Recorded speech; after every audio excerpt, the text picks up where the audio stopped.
สวัสดีค่ะ Welcome to Hot Thai Kitchen. So this beauty is the world famous MASSAMAN curry. Whenever I need a dish that is guaranteed 100% to be a crowd pleaser, especially a crowd unfamiliar with Thai food, this is my number one go-to dish. It is rich, flavorful, aromatic, and so indisputably delicious that it was once voted number one most delicious food in the world according to a poll by CNN. And I'm really not surprised because multiple people have told me that this was the dish that made them fall in love with Thai food in the first place. It's also really easy. In fact, this was the very first curry I ever made in my life, and I was only 9 years old. So if 9 years old me can do it, you can also. I've shared this recipe before many years ago, but I've been working on improving it over the years, and this version, my friends, is my best one yet. So let me show you how you can make this beautiful curry starting with the paste.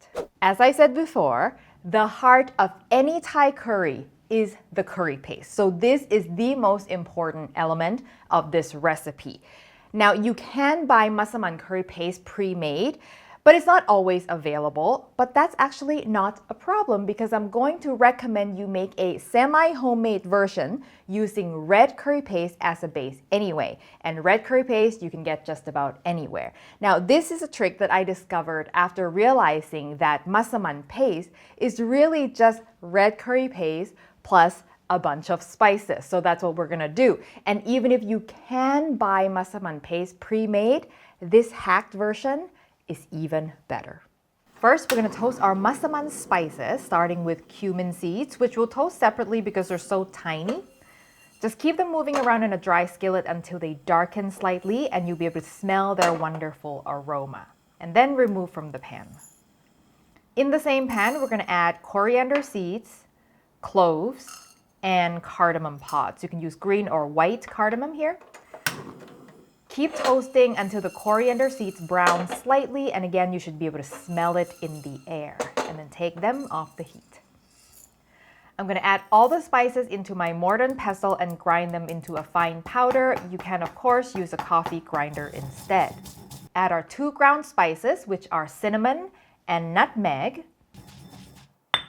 Then I'm going to add kapi or fermented shrimp paste and my store-bought red curry paste. The shrimp paste is optional but highly recommended because it adds a lot of umami. Pound everything together until it's mixed, and that's it. Now, I want to mention why our semi-homemade curry paste is better than store-bought. And the first reason is that commercial paste have to be cost-conscious, so they don't add as much spices as I do when I make my own. So this is going to end up being more aromatic, and you can add even more spices if you so choose. So this paste has now become customizable to taste. The second reason is most commercial paste omit the shrimp paste in order to keep it vegan. Unfortunately, shrimp paste is such a powerhouse ingredient that adds depth and umami to the final dish, so taking it away will make the final dish less delicious. So even if I'm dealing with a brand of curry paste that already has shrimp paste in it, I will still add more anyway to boost it. Finally, I've said this before and I will say it again, but the quality of your red curry paste will make a big difference. It'll make or break the dish. So starting with a good brand is really important. Mae Ploy, as I said before, is my favorite. Aroy Di is great. Avoid Thai Kitchen because that is very weak unless you're cooking for kids or someone who cannot tolerate any heat whatsoever. All right, let's keep going. For this, we're going to need bone-in chicken thighs or drumsticks, but I prefer thighs personally. First thing, we're going to brown the chicken. So in the pot I'm going to use to make the curry, I'm going to get it hot and add a little bit of oil. And I'm going to sear the chicken skin side down in one layer and don't overcrowd it. And then don't touch them for 3 to 4 minutes until the skin is nice and brown. This is admittedly not a traditional nor critical step, so you can skip it if you're just trying to get food on the table, but browning adds flavor, and if we have time, why not? Once the skin is brown, we can remove it from the pan, and I'm not going to brown the other side because it doesn't brown quite as nicely, but you can if you want to. And just keep an eye on the heat to make sure the brown stuff stuck to the bottom of the pot does not burn. Once the chicken is all brown, I'm going to pour off the excess oil and rendered chicken fat, which you can actually save and use to cook something else. Then add about half a cup of coconut milk and bring it to a boil, scraping the bottom to release all that yummy brown bits we worked so hard for. Once it's boiling, add our curry paste and stir to mix it with the coconut milk.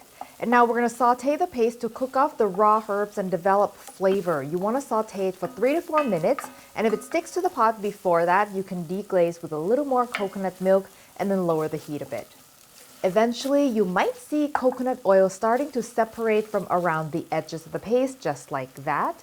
That means the paste is now frying in coconut oil, which is the cue we are looking for. But if it doesn't separate after about 4 minutes, you can just move on, as some coconut milk has been processed to prevent separation. After the oil has been separated for about 30 seconds, add the rest of the coconut milk, stir to get everything mixed up, scraping the bottom to make sure nothing is sticking. Then we're going to add some bay leaves, roughly half of our fish sauce, also about half of the tamarind paste, and then some chopped palm sugar. The other half we'll reserve for a final seasoning adjustment. We'll then add the chicken back in along with any juices collected in the bowl, because that's all flavor. Bring it up to a gentle simmer and let it simmer for about 35 minutes. I'm going to partially cover it so it doesn't reduce too much, but not completely cover it because I don't want this to boil. While our massaman is simmering, let me get through a big FAQ around massaman. If you're wondering, well, can I use chicken breast instead, or maybe shrimp or fish or even tofu? Let me try to talk you out of it. So compared to other Thai curries, massaman is richer, thicker, and heavier on the spices, and it really doesn't work as well with the lean and light proteins. They just kind of get overwhelmed by the richness of the sauce, and they kind of just disappear. So in Thailand, there is a reason why we only make massaman as a braise, meaning slow cooking, sort of chewier cuts of meat like chicken thighs, chicken drumsticks, beef, and goat. You can also do this with lamb, but we don't have sheep in Thailand, so that's kind of not a thing, but flavor-wise, it would work. You can technically do this with pork, like a pork shoulder braise would be really good with massaman, but in Thailand, because this is a Thai Muslim dish, it is also just culturally not done. So you can put chicken breast in it if you want, but I'm just saying that there's a reason why it is not done. All right, let's finish it up. After 35 minutes, we're going to add some veg, which includes potatoes. I'm using Yukon Gold, but any kind of waxy potatoes also work. And avoid starchy potatoes because they disintegrate too easily in the curry. And then white or yellow onion, which I cut into roughly 1 centimeter strips vertically. Now try to push everything down, and if there's not enough liquid, add just enough water to keep the potatoes barely submerged. Don't worry about submerging the onions because they will wilt down eventually. I'm also going to add half of our peanuts at this point, saving the other half for final garnishing. Simmer the potatoes gently for 10 to 15 minutes depending on the size until a fork goes through with no resistance. And that is it. It smells so good in here. I cannot wait. But there's one very important thing we still have to do, and that is taste for seasoning. And this is so important, and it's the reason why I only added half of our fish sauce and half of our tamarind, because every brand of curry paste is going to have different levels of saltiness, and also how much evaporation happened during the simmering time, how much water you added to keep everything submerged. All of that affects how much seasoning you need in total. I find the amount of sugar doesn't really vary, but the amount of salt and tamarind does. So we're going to taste. Now get rid of all this floating fat. Don't taste that. That won't taste of much.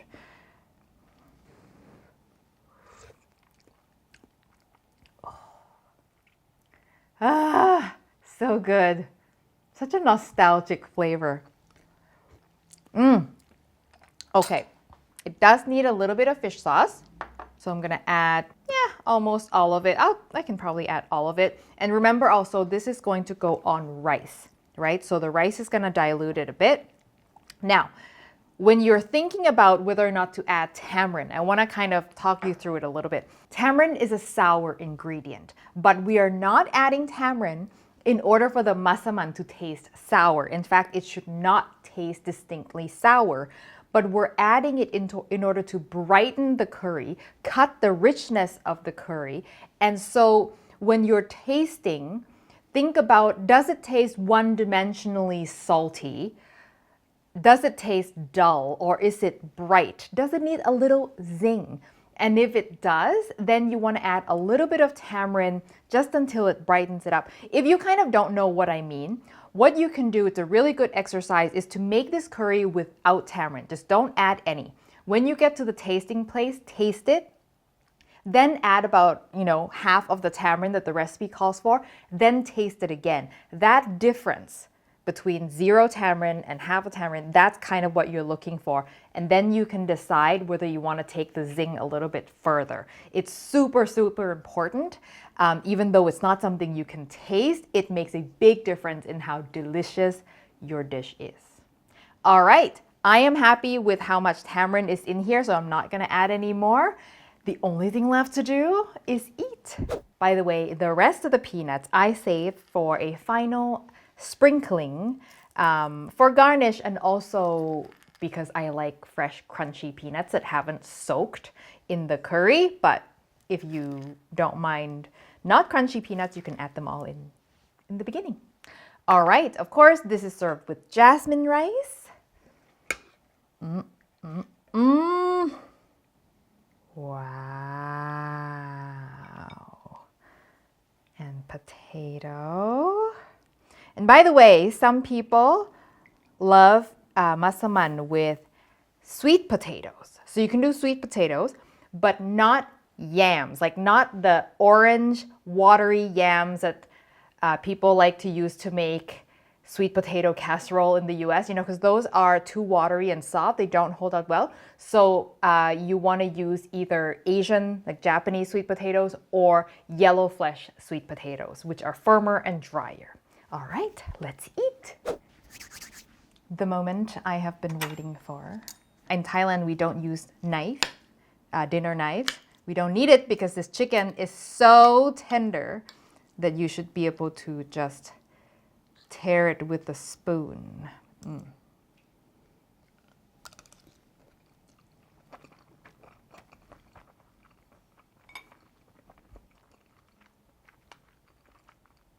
I need a moment. Potato.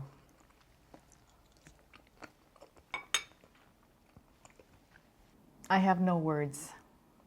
It's everything that you want a dish to be. The chicken is tender and flavorful. There's so much happening. The sauce is not too sweet, which I always find is the problem with most takeout massaman, is it's too sweet, but it should not be.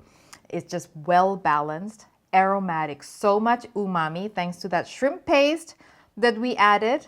I really, really recommend trying out the semi-homemade curry paste version, even if you can buy pre-made massaman curry paste. I promise you it's not going to be the same, and it'll be really, really good. This is a dish that is good today, even better tomorrow, because everything will have a lot of time to, the flavors will have a lot of time to absorb and mingle, and everything, just so good.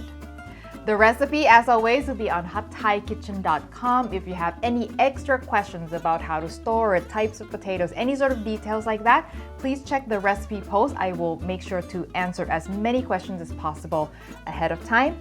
And a special thanks to all of our Patreon members who help support the show. If you want to know what that's all about, how you can get bonus recipe and get direct contact with me through our Discord server, check out the link in the description below.